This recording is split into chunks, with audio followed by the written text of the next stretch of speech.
All right, Transmission D. We are transmitting to you from the bunker at Harmony Hill Studio in the beautiful Shelbyville, Tennessee, just outside of Nashville. And we are honored to have Marine veteran and singer songwriter Scotti Fraser Thank you so much. from Texas. From Texas. So we got a chance to talk a little bit before this, and then also had a you know didn't see it in the cards, but just happened to be at the VFW in Franklin, Tennessee, and you came in there too, and we all got to play some songs, and that was really cool. Well, thank you so much. I do want to say it's an absolute honor to be with you. So Right on. you've Thank you. definitely been on Thank you. my radar quite a bit too. So it's Thank you. really great to be sitting down with you as a fellow musician and a fellow brother in service. So Yeah, thank you. thank you. I have been playing music all my life, and it segues from there into military service. That ever since I was a little kid, I was convicted that I wanted to be either a rock star or a Marine. Those two items very specifically. And I'm very blessed to say that I was able to be one of those fully and, maybe chase the dream of the other one. Yeah. Um, as I was a teenager growing up in California, I had played in bands all my life and grown up in bands. And I'm very blessed that I had some great opportunities. I toured the West Coast a couple times in a van doing punk rock and rock and roll.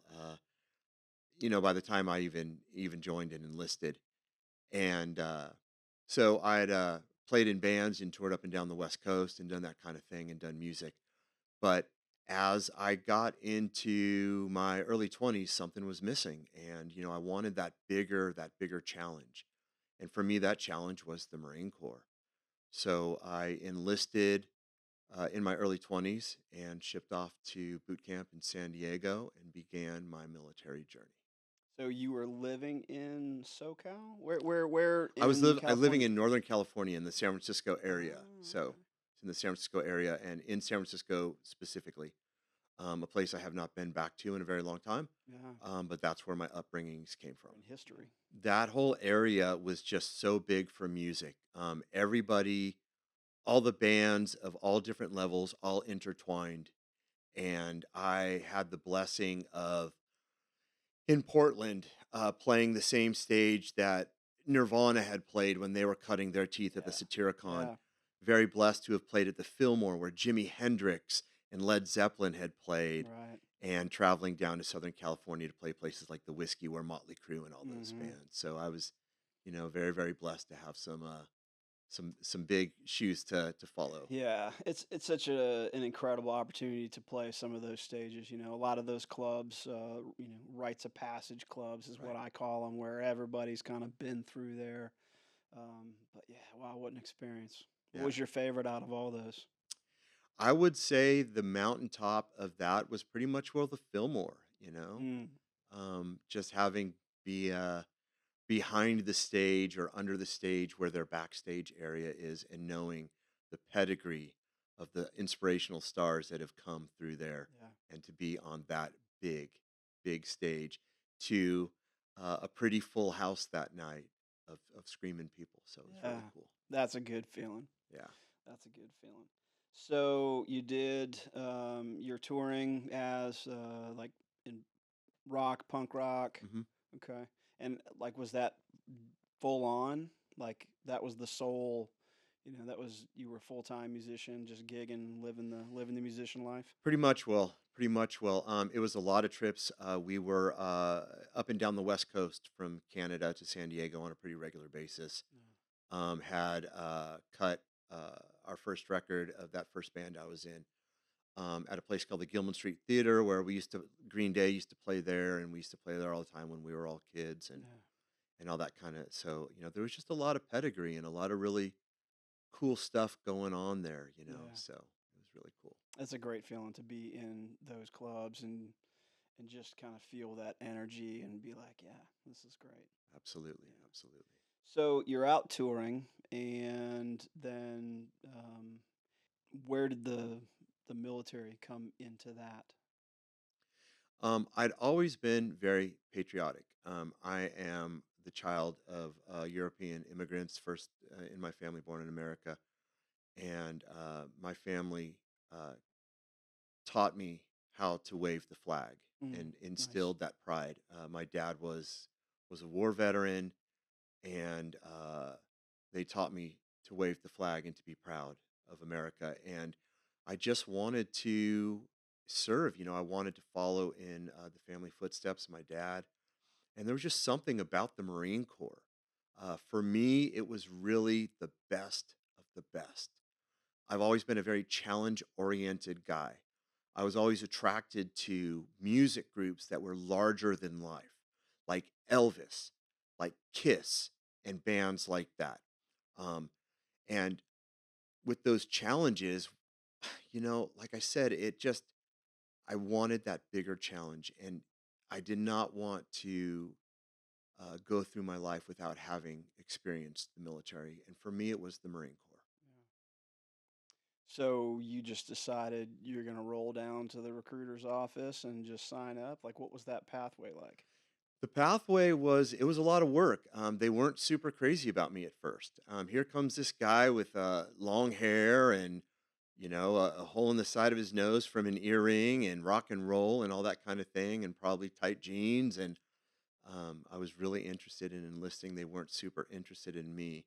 So they basically said to kind of, come back a little bit later. And there was some time for me to grow and mature and kind of become more in that military mindset. So I came back again, knocked on the door again. And this time they were ready for me, kind of had my Yeah. crap a little bit more together. So the recruiters probably had their number for that month or Right, that quarter, so they're like, "Hey, come back in a little bit, kid. right, right, We'll get you in the right. next number." And I wanted to go infantry. Mm. So I felt that would be the biggest challenge for me. And I wanted to go infantry. And I would imagine there's always open slots for the O3 field. So, Yeah. Yep. That's what I wanted to do when I got into the Marine Corps, and um, I was like, well, I want to be an infantry officer. So that's what I set my sights on. Um, it took me a few times and some remedial drowning to make sure I had a S1 at the time, swim right. qual one, Hmm. in order to go to IOC. So I was just like, on some Saturday as I'm sitting there drowning in the pool at TBS, and I was just like, I'm either going to die in this pool or I'm going to IOC. Right, So that's just the way it is. right. It Yeah, was the same for me. Come hell or high water, right on. I'm going to make my way in there and I'm going to experience this Marine Corps life. Yeah. Yeah. Good stuff. All right, so now you're in the Marine Corps. Well, first you didn't go too far from home because you were west of the Mississippi, which means you're going to go to San Diego. Right. So Yep. So, how was it? Was that a culture shock coming from the rock and roll touring life? yes, it was really interesting to go down there and just, I heard someone say the other night that how much Marine Corps boot camp is like Full Metal Jacket. And I'd watched Full Metal Jacket, and it did not, Marine Corps, my drill instructors did not disappoint. I mean, it may have even been a little bit more savage, but boot camp for me was absolutely savage. And it really just molded me into that. I knew a little bit about team player Right. and leading Being a in a band band, and you that kind kind of of got thing to as a work together, singer. Mhm. work well with others, but Right. But the Marine Corps really took it up a notch. hmm And I managed and I did well and graduated and was on my way and uh, it was a great experience, being part of that brotherhood, yeah. being part of that Once you get brotherhood. those EGAs, it is life changing. Absolutely, absolutely. So you get done with boot camp, and then you head up to Camp Pendleton for SOI. Camp Pendleton for School of Infantry, and that was fourth phase of boot camp. That Mm-hmm. was really really challenging, and completed everything there, and just had that pride of being a Marine and living in the dirt. And not long from then, I would end up in a reserve unit that was activated and find my way on a plane going to Kuwait, getting ready to invade Iraq in 2003. Okay, so were you there in the push to Nasiriyah? I was. Okay. I was. I crossed the border uh, uh, on D-Day, on the first day there, with the infantry, with the First Marines Infantry. We were augmented in, and went through Nasiriyah, which was, I believe, on the third day that we went in. Memory fails, but one of those first few days, and we went through Nasiriyah on the day one and fought our way through there, and just lived to tell the tale, and continued on the push with RCT-1, Regimental Combat Team 1, on the way up to Baghdad to cut the head off the snake and take down the Saddam regime.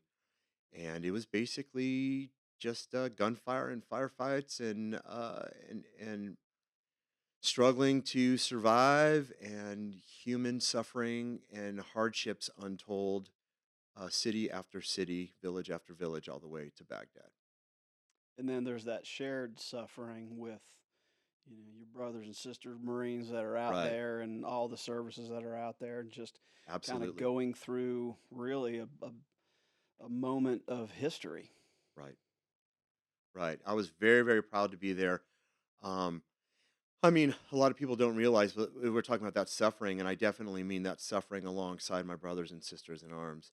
But it was half a year almost without a shower, and maybe 30 days without brushing your teeth at a time, and 5 or 6 pairs of skivvies that don't go very far in between 4 and 6 months, and it was that kind of thing. So living off of MREs, and at times being told, as I was a sergeant, squad leader would come over the radio, hey, squad leaders, if your Marines haven't eaten their last MRE, have them ration that MRE because we don't know when we're getting resupplied. It was even situations like that. So, Hmm. Wow. but very, very proud to have done it. And I served in a company of heroes, and my Marines that I served alongside are definitely an inspiration in my life and an inspiration in my music. And which battalion was that?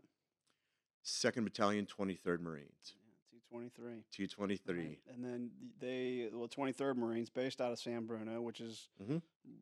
Northern California, pretty much your backyard. Just south of San Francisco. Yeah, Yeah. hop, skip, and a jump from where I lived in the big city playing rock and roll. Yeah. I got to go out there a couple times, doing some pre-deployment planning conferences and things like that.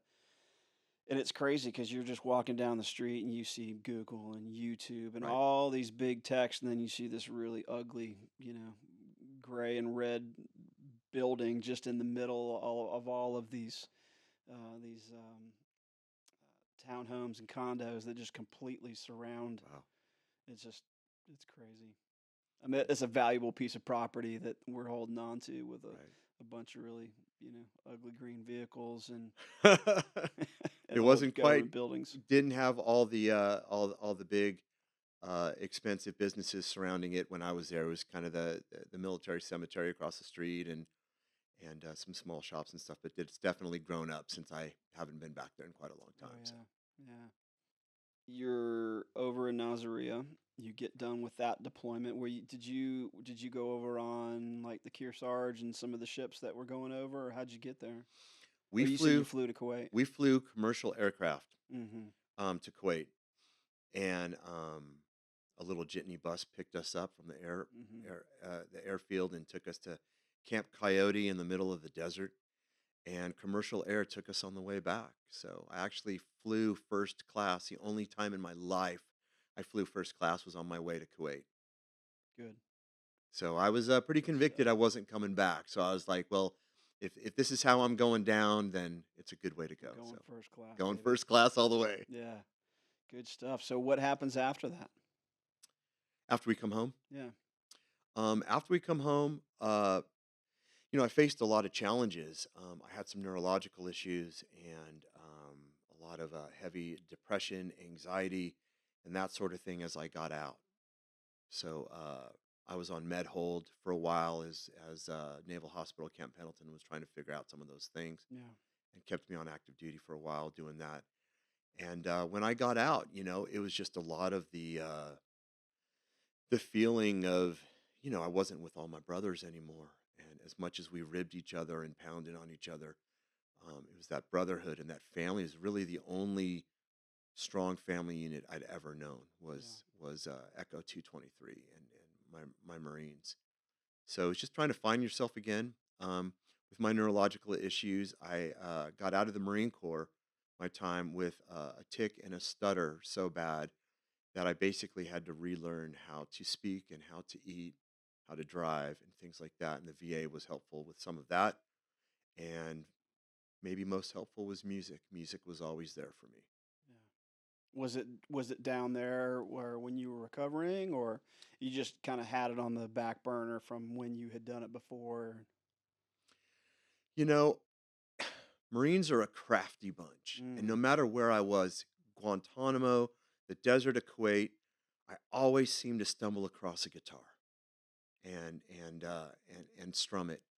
And it just was always still in the back burner in the back of the mind. I think everyone has a song that got them through hardship. Everyone has a song that they remember maybe from their wedding day, or that song that reminds them of when their kids were born or going through a challenging period. And for me, it was always music. So it was a natural to go to music for healing when I was struggling in the darkness after I came home from Iraq. yeah, and that was that was pre kind of organized wounded warrior care, Right, right? So we didn't have the wounded warrior regiment. It was kind of you get home and you're kind of on your own for a right, little bit there. right, And then being a reserve Marine, you're even further isolated right, from, your brothers and sisters. right. Um, so how did music help you work through that?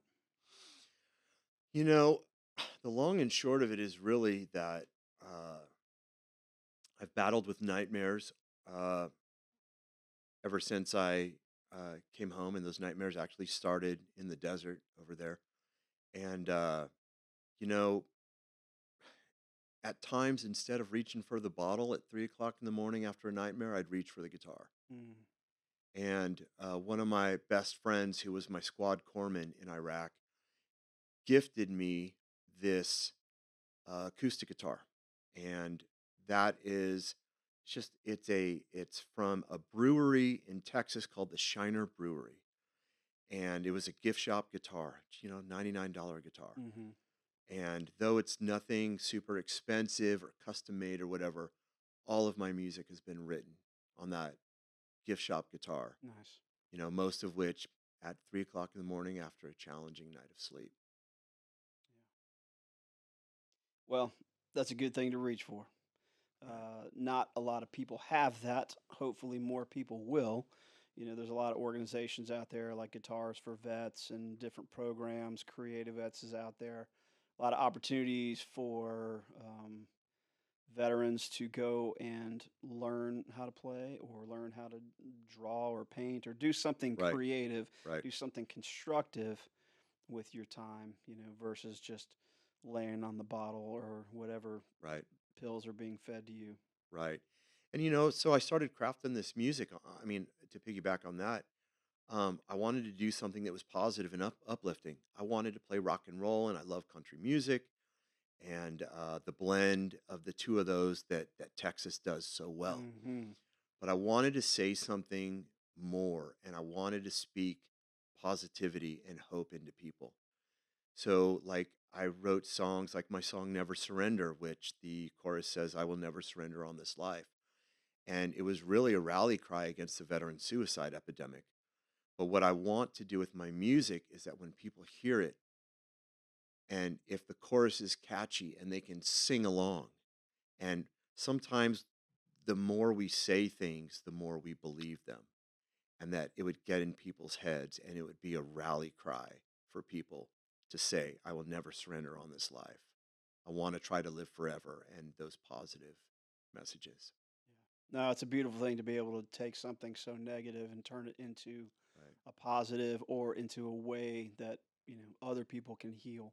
right, There's a certain kind of magic and more so than the applause or the packed houses and things like that. But when somebody comes up and says, you know, that's my song, You know, you're that's I I've lived that, you know, and you put that into words and you just, you know, sang it to us. And it's like I felt every inch of that in my bones. You know, those are truly magical moments. You know, especially when you're out there doing what you do and raising awareness for mental health and the challenges that come with service. Not necessarily just combat, but just service in general. But you know, there's a very few who raise their right hand, and then there's even fewer out of those that raise their right hand that play music. So Right. to be able to marry those two together and do a positive thing, that's just awesome. Yeah, it's definitely been very rewarding, and I agree with you.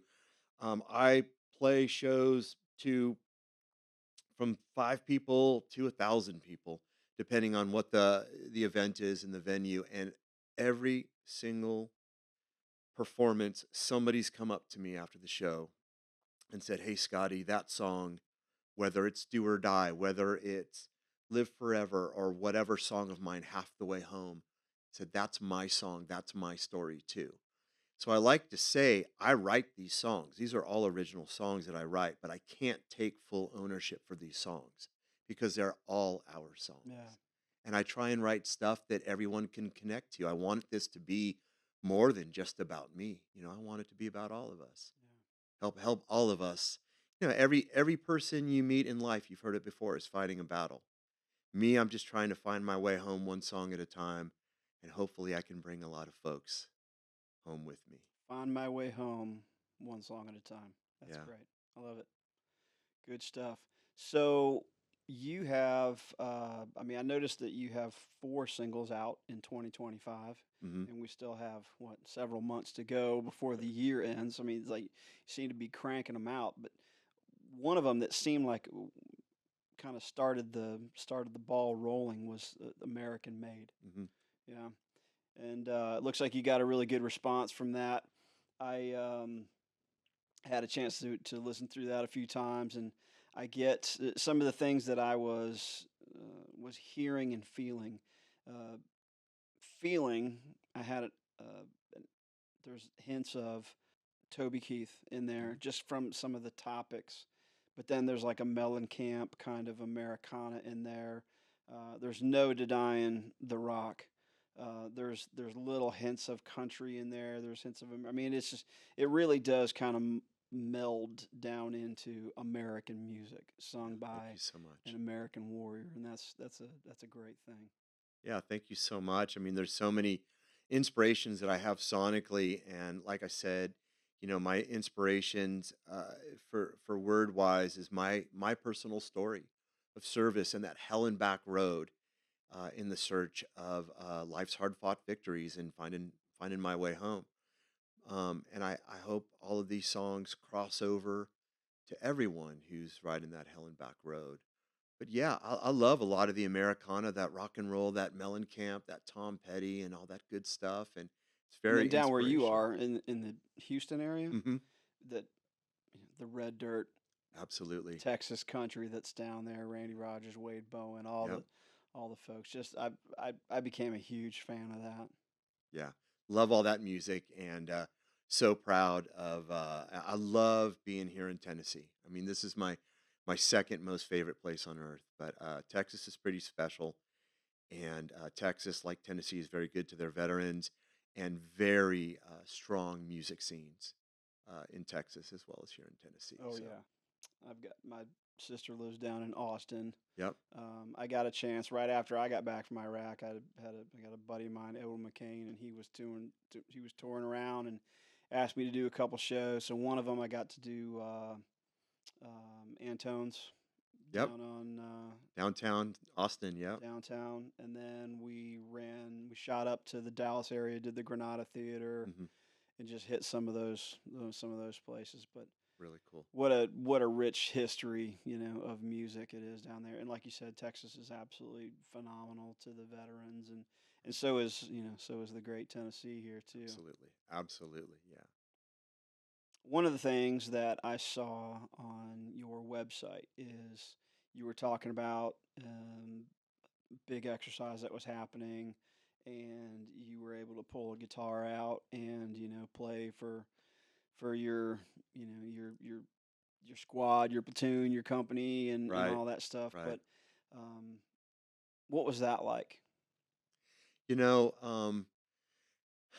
I believe it was I was at Guantanamo, so I was at Gitmo, and we were about to go into a pretty intensive hand-to-hand combat training session, and we were about to get pepper sprayed again.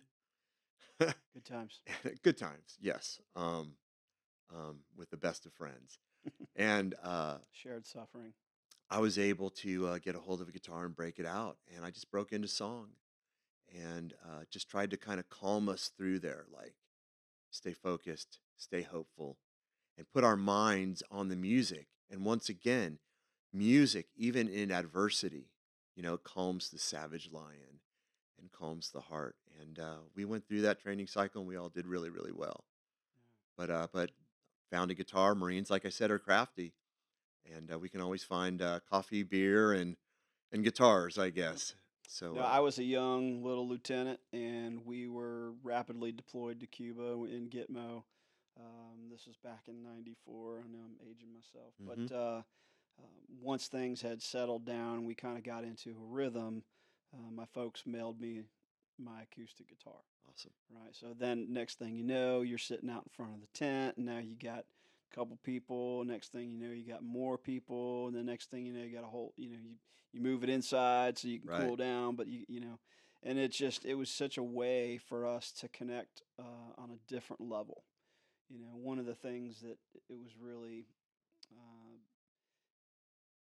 beneficial to me is the communication lines that were open just from playing music. Right. Right? Because there's always that separation of like a young enlisted to an officer and that kind of thing. But music is kind of the great equalizer. Right. You play a song that everybody knows, and you're just a dude playing a song, and everybody just kind of forgets about what's happening for a while, takes their mind off things, allows you to kind of reset. And that has happened multiple times in my career. Just having that guitar. I've had a guitar on ship. I had a guitar over in Fallujah. Right. Everywhere I go, I would take it with me. And it's always fun to see. You play a song and you get done. You're like anybody else, and somebody's like, "I'll play." Next Right. thing you know, that thing's just getting passed Right. around, and everybody's just having a great time. And you just kind of you put all the bullshit to the side for a minute, and you just kind of regroup, Yeah, and it that's brings the that power of music. Yeah. that human element. I mean, I remember specifically you mentioned Gitmo. Um, I had had a VHS videotape emailed to me from the states of a music video that I was in for an old band from San Francisco that was actually shot at Quentin Tarantino's production studio in Hollywood, and he's the guy who did Pulp Fiction and a Oh lot yeah. of Kill Bill and a lot of Oh those yeah. movies and all that. And in the ready the React room there at the White House on Marine Hill in Guantanamo, when people saw that video and they would pass it around and they'd watch it and they figured out that Hmm. Frazier, played a little music. Hmm. And one weekend we had off when we weren't training and we weren't on fence line security, they had this stage in this area down there on Windward side where they had food and things like that, and they had an O club and all that, and they had this outdoor stage, and they had a band that would play covers, popular '90s hits and all that. And we basically commandeered all their amps and guitars and There you drums and went go. up on stage, and we must have played "Knocking on Heaven's Door" for half an hour, Yeah. and all of the military, Navy, and Marines on base just went absolutely nuts. And I got to perform for my brothers and sisters at Your Gitmos tribe. for my tribe. It was Yeah. so cool. It was so cool. And it was like Guantanamo was very tough duty, being out there and being far away from home and just the type of duty it is. But music was there again in adversity. And it was just awesome.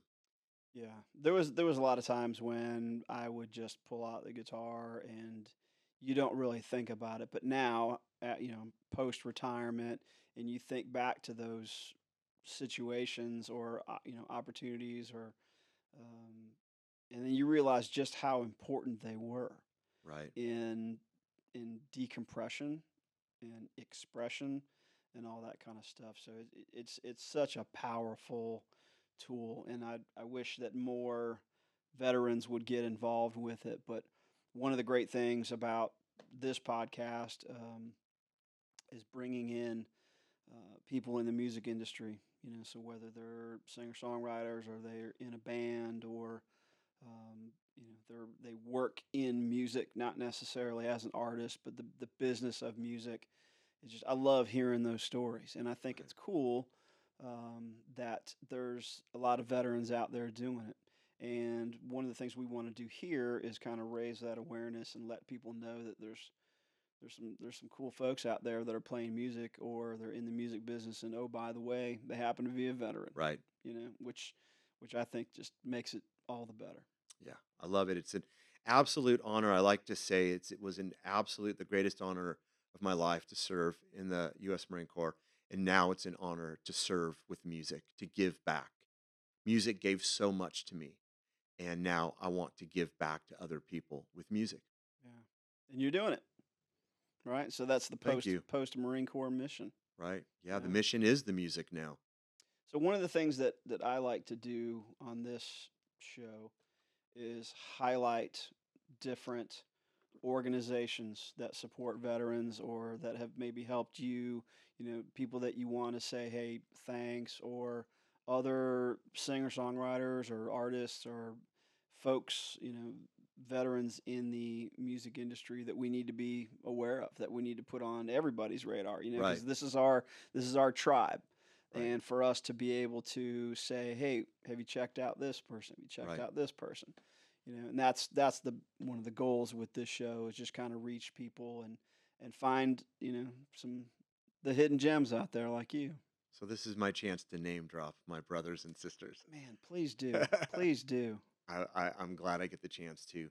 So one name that definitely comes to mind is Chris Turner, who's an amazing country artist, centered right here in Tennessee, Hmm. and that Marine Corps veteran, that guy has been so instrumental and positive and helpful in my journey and getting getting a foothold in the Nashville area. He's been super supportive, and that guy, you get what you see. He's Yeah, the real deal. So yeah, that's a really good one. That's a real gem. And his new song, "We're All in the Same Boat," is you know it's just a great song with a great story that resonates for so many people. I also really dig Barbara Sim. I had the opportunity of performing with her in Texas, and she's just a big heart girl, and just a good person with great story. And she's kind of that story of that kind of Helen back story, but she doesn't let it stop her. yeah. She travels the country in her van. She's a phoenix rising. I mean, we were lucky enough for her to be able to swing by here when she was coming through Nashville, and we recorded. She was episode 5, so we got to sit down with her and hear her play roam with me, and which is perfect for her because she lives in a van and travels all over Right, the right, place. So right, I, we kind of see each other in these circles, right, but then to finally be able to meet and listen and hear such an intimate performance is really right. cool. And then after that, she wound up recording a song here that we're producing for her. So Awesome. it's we're excited. I'm excited for her to hear it first, and Yeah, then I'm excited for her to have it out there.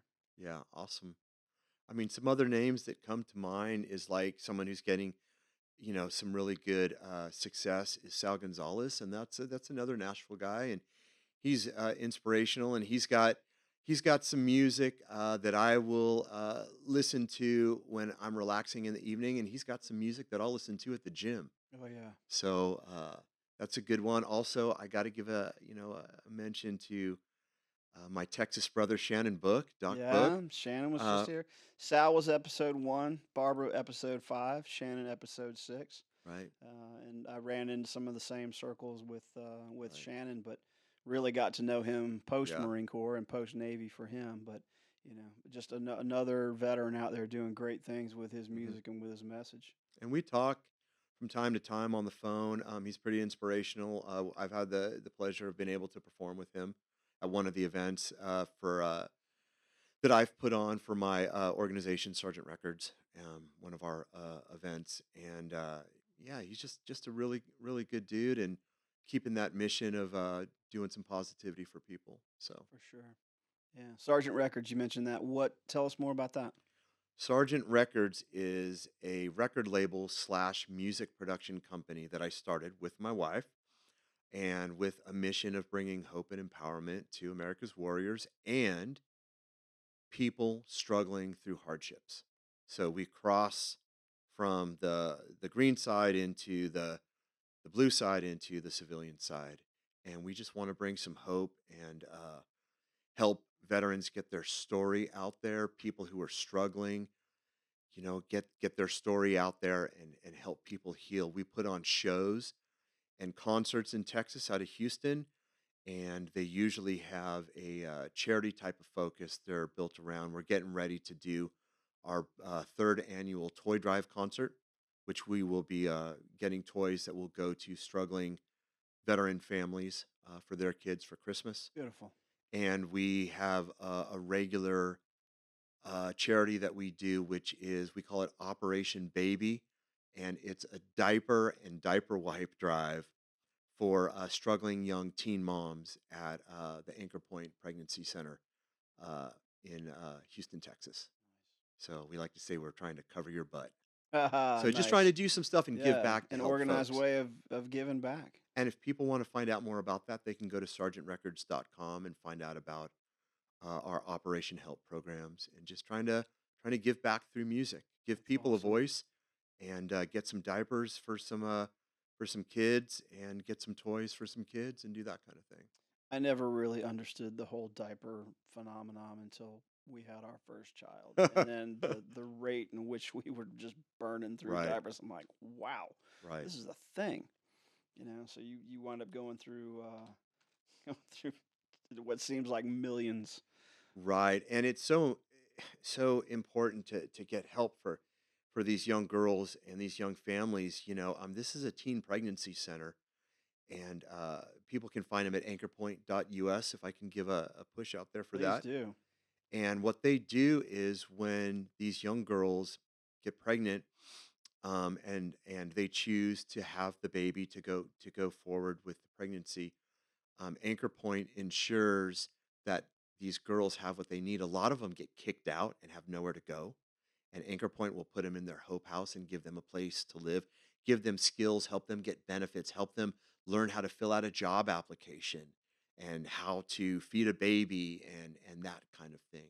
So Nice. we really want to support them. They all run on donations. So Uh, this past weekend, I had an opportunity to do an event here in Shelbyville, and there's so many organizations out there that are doing just absolutely great things. right. So I encourage all our veterans out there to give back and do what you can and find an organization that you like to work with and that you think their mission kind of coincides with your core values and go out there Right. and and do your part. Well, it's great to do this, and it's an absolute honor. When I was in the Marine Corps, when all of us were in the military, I mean, our job really was to help people, you know? And that's why I joined service, was to do something to make the world a better place. It turned out that we were, getting rid of some bad guys and that kind of thing, but trying to help the good people, trying to bring hope and stability to people. And now I feel that through the music and through Sergeant Records and through my music as an artist, I'm able to continue that life of service, to continue those core values, and to serve other people. So it's awesome. Good stuff. Now, where can people find you?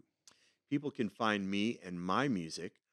My music is on all things streaming: Apple, Amazon, Pandora, Spotify, and all that good stuff, YouTube and all. They can find me at scottyfraser.com, and that's Scotty with an I, Fraser with an S. And the music is streaming everywhere, official music videos on YouTube, Nice. Yeah. and would love people to, to check it out and see if it's something they enjoy and try and get some hope into people. Yep. Now, the video that we just saw, I see you got your blues in there. Tell us how that all came about. So I wrote the song "Never Surrender," which is that music video, and it was really like a rally cry against the veteran suicide epidemic. And I wanted to say something, and I wanted to say, like I mentioned in my lyrics, to try and have some simple chorus lines that are melodic that people will sing over and over. And I wanted people to say to themselves or to look in the mirror and say, I will never surrender on this life. So in the video, it's really an autobiographical story, but it's all our story. And it's really about a warrior who comes home broken and stands and fights through the challenges. And as in the video, I'm putting the uniform back on, it's almost like he's standing strong and being vibrant and still being active and staying in the fight and not quitting. Yeah. No, it's a great message. You have anthemic um, hooks, Thank you. so that way people can they can kind of grab onto that, and maybe that will rattle around in their head Right. as when they're going through a dark time, and maybe be the light, which is a Yeah. beautiful thing. And that's just what I want to do is just I just want people to know that their story matters. I mean, every single story of every single person in this world, everybody's got a story, and the story matters, and it makes a difference, and it makes the world spin round, and the world is a lesser place without you in it.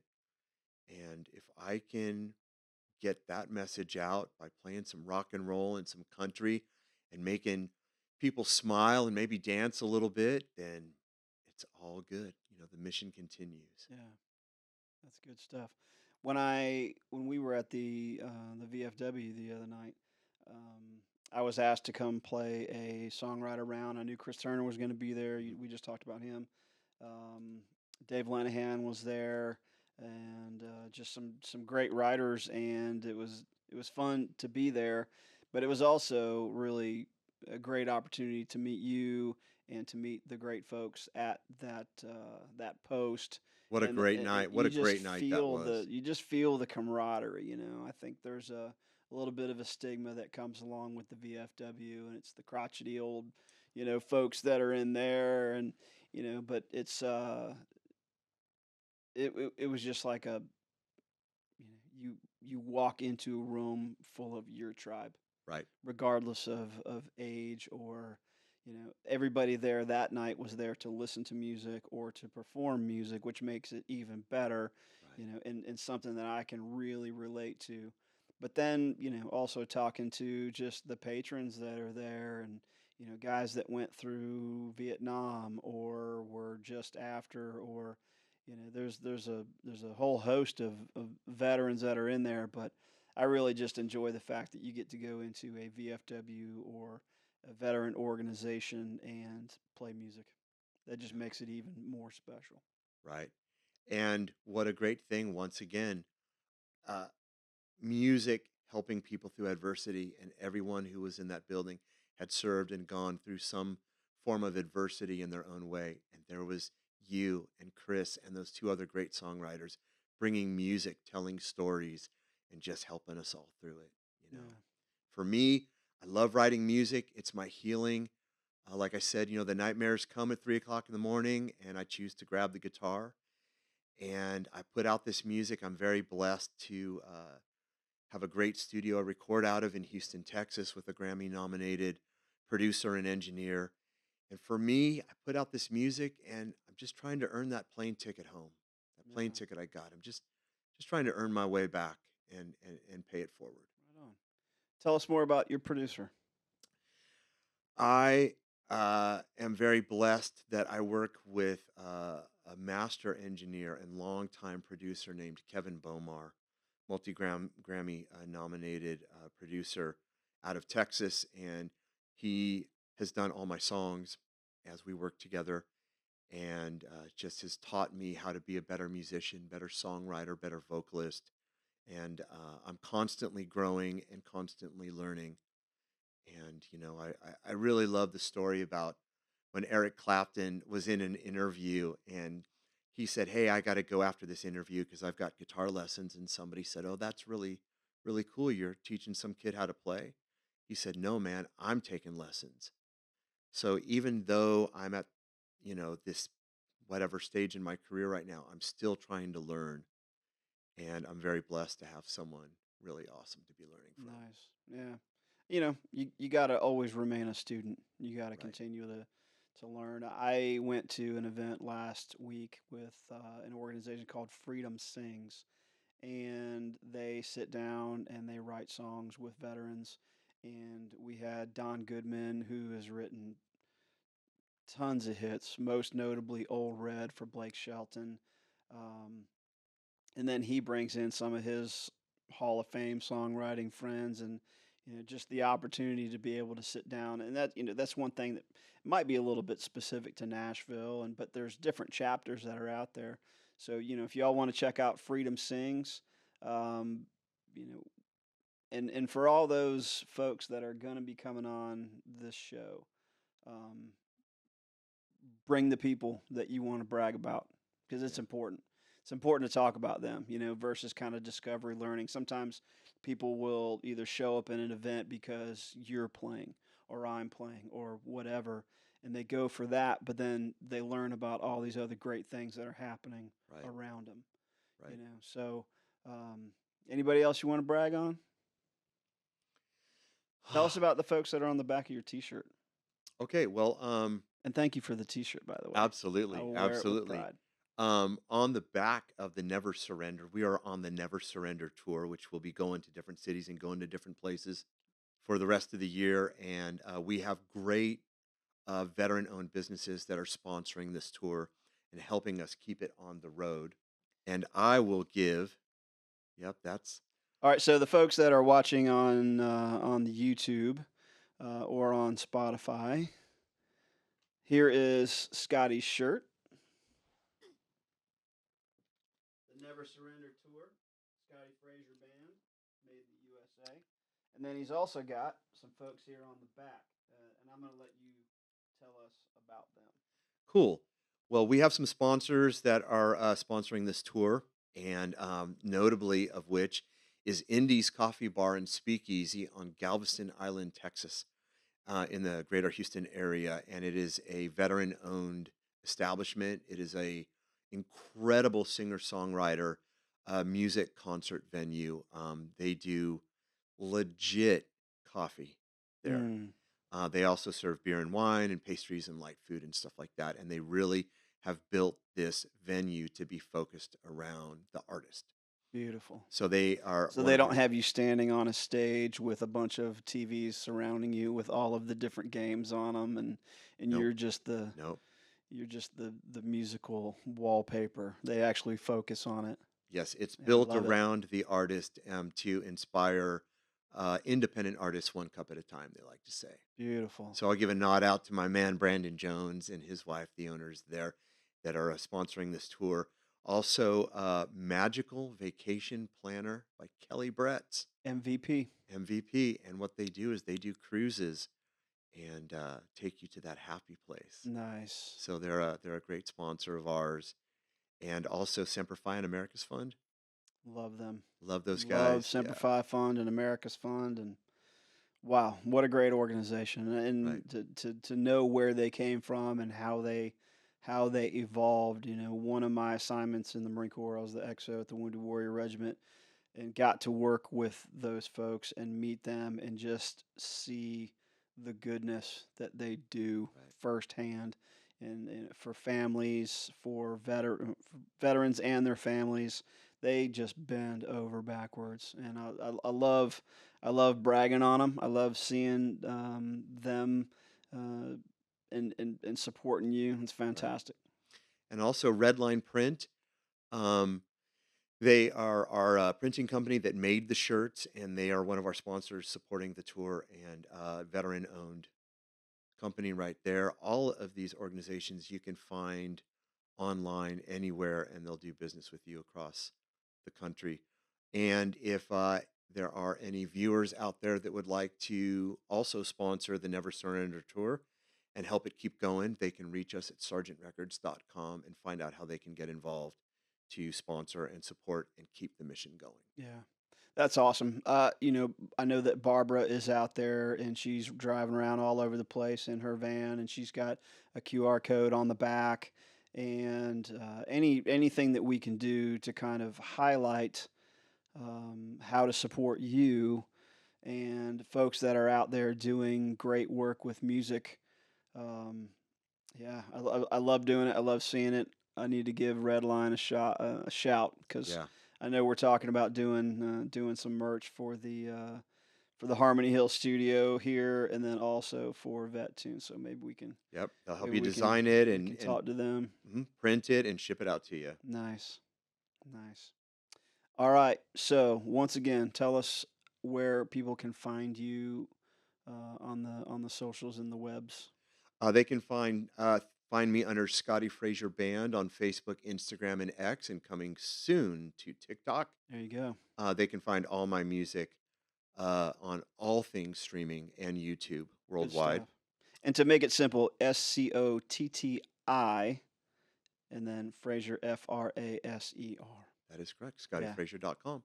Good Yeah. stuff. Thank you so much. Yeah. So since you are here and you're in the studio, we hope you can play us a tune. Absolutely. And we're gonna. What are we gonna hear?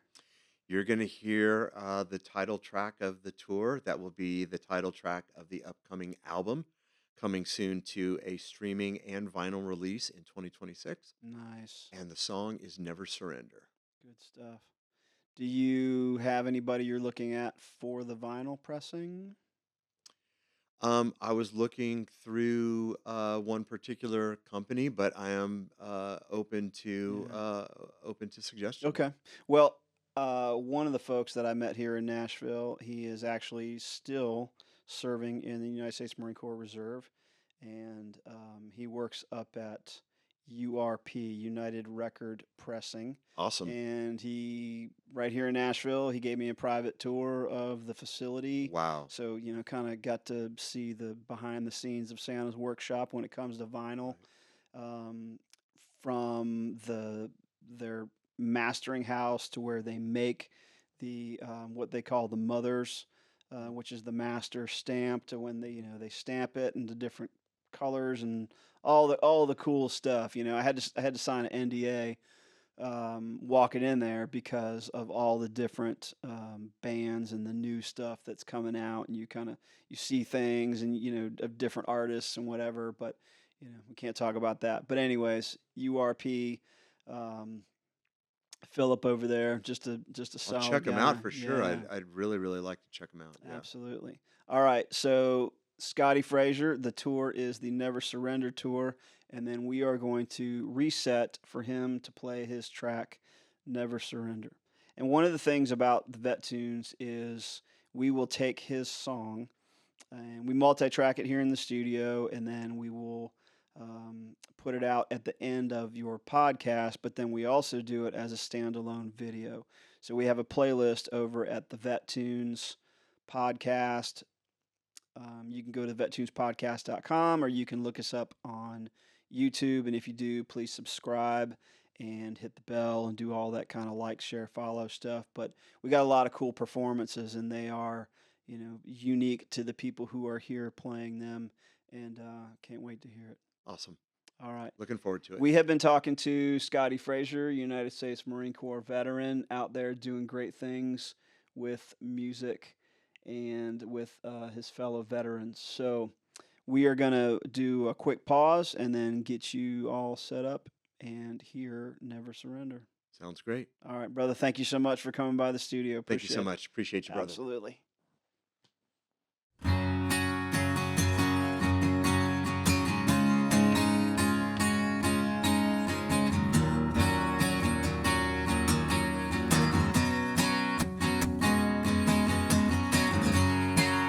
I was broken for a while,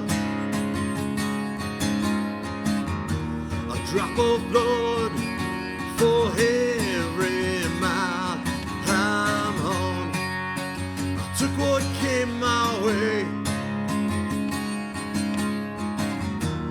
live to fight another day.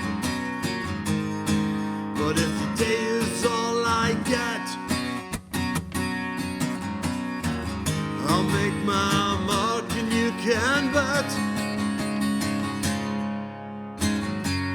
that I'll never surrender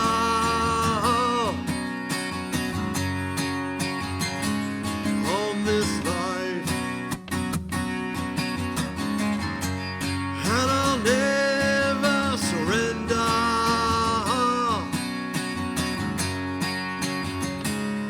on this life.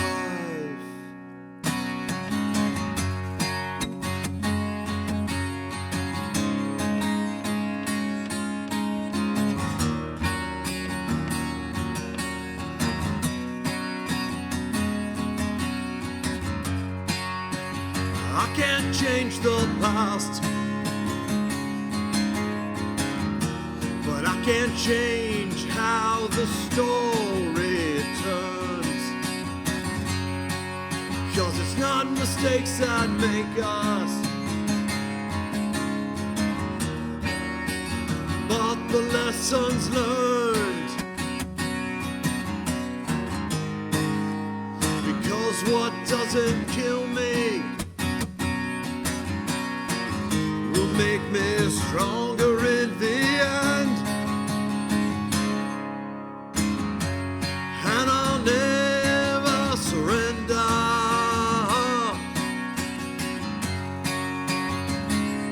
on this life. And I'll never surrender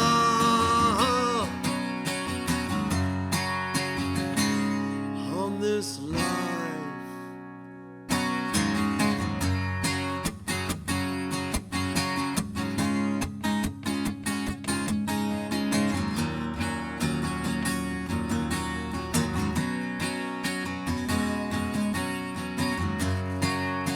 And even if I fall, I'll get back up, standing tall again, with a medal on my chest. God knows I've done my best, and so I'll make my stand with this guitar in my